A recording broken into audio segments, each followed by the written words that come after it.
আসসালামু আলাইকুম এভরিওয়ান।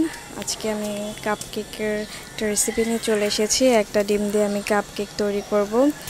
এখানে আমি 1 কাপ পরিমাণ ময়দা নিয়েছি। তারপর এখানে আমি 1 টেবিল চামচ কর্নফ্লাওয়ার দিয়ে দিয়েছি। তারপর এখানে আমি 1 চামচ বেকিং পাউডার দিয়ে দিয়েছি। তারপর দিয়ে দিলাম 2 চিমটির মতো বেকিং সোডা, 1 চিমটির মতো লবণ দিয়ে আমি সবগুলো শুকনো উপকরণ একসাথে চেলে নেব একটা বাটির মধ্যে। চালার সময় অবশ্যই যে দানা দানা ভাব থাকলে এভাবে স্প্যাচুলার সাহায্যে করে নেব। তারপর আমি সব একসাথে শুকনো উপকরণ মিশিয়ে নিলাম। তারপর একটা মিক্সিং বলে আমি একটা ডিম ভেঙে নিয়েছি। তারপরে এখানে আমি হাফ কাপ চিনি নিয়েছি। হাফ কাপের অর্ধেক চিনি দিয়ে আমি প্রথমে মিডিয়াম স্পিডে বিট করে নেব কয়েক মিনিটের জন্য। তারপর পাশে যে চিনিগুলো লেগে থাকে সেগুলো আমি ভিতরে এনে দেব। তারপর আবারও আমি মিডিয়াম স্পিডে বিট করে নেব কয়েক মিনিটের জন্য, যতক্ষণ পর্যন্ত না চিনিটা গলে যাচ্ছে ততক্ষণ পর্যন্ত আমি বিট করতে থাকব।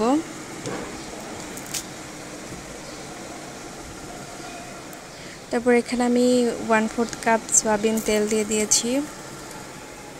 তারপর এখানে দিয়ে দিলাম 1 চামচ ভ্যানিলা এসেন্স দেওয়ার পর আমি সব আবার একসাথে ভালোভাবে মিশিয়ে একটু বিট করে নেব কয়েক সেকেন্ডের জন্য।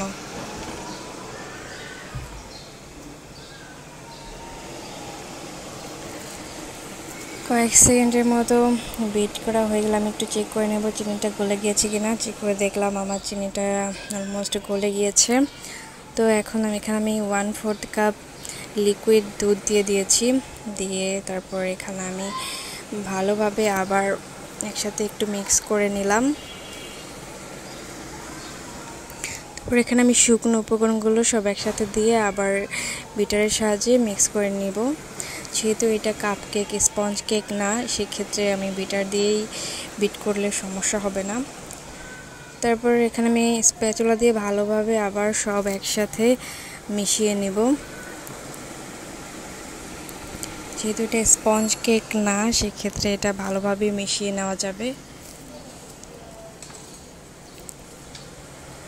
তারপর এখানে আমি মোট 11টা বাটি নিয়েছিলাম। তারপর সেখানে আমি একটু একটু করে বেটার দিয়ে দিব। এখন কেক লাইনারগুলো আগে আমি বসিয়ে দিয়েছি। তারপর আমি অর্ধেক করে কেকের ব্যাটারগুলো দিয়ে দিচ্ছি।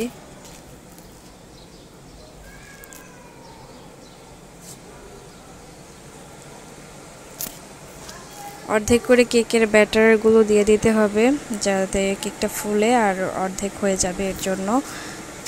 তারপরে আমি কেকের ব্যাটারগুলো দিয়ে সবগুলো দেওয়া হয়ে গেলে আমি ট্যাপ করে নেব। তারপর আমি চুলায় এটা 10 মিনিট ফ্রি হিট করে রেখেছিলাম, সেখানে দিয়ে দিলাম। তারপরে এটা আমি 25 মিনিট বেক করে নেব লো আঁচে।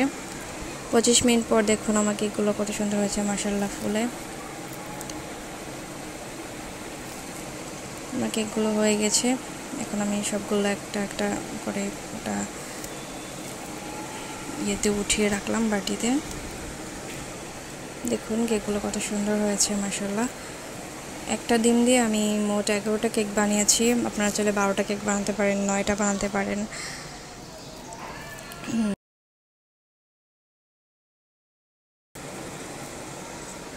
দেখুন আমার কেকগুলো। তারপর দিন সকালবেলা আমি কেকগুলোকে একটু সুগার সিরাপ উপরে দিয়ে দিলাম, কারণ আমি কেকগুলোর উপরে ক্রিম দিয়ে ডেকোরেশন করব। এটা আমার একটা অর্ডার ছিল। তারপর এখানে আমি হালকা পিঙ্কিশ টাইপের ক্রিম নিয়ে তারপর সবগুলোকে এভাবে করে ডেকোরেশন করে দেব। আমার ওইখান দিয়ে একটু ক্রিম লেগে গিয়েছিল। এভাবে করে আমি প্রত্যেকটা কেক ডেকোরেশন করে নেব। তারপর ডেকোরেশন করে ফ্রিজে রেখে দিব। ফ্রিজে আমি কয়েক ঘন্টার জন্য রেখে দিলে এটা সেট হয়ে যাবে। যেহেতু প্রচুর গরম পড়েছে, ক্রিমটা একটু নরম হয়ে গিয়েছে আর আমার হাতেও সময় কম ছিল, যার কারণে খুব তাড়াতাড়ি কেকগুলো রেডি করতে হয়েছে। ভিডিওটি ভালো লাগলে অবশ্যই লাইক, কমেন্ট, শেয়ার করবেন।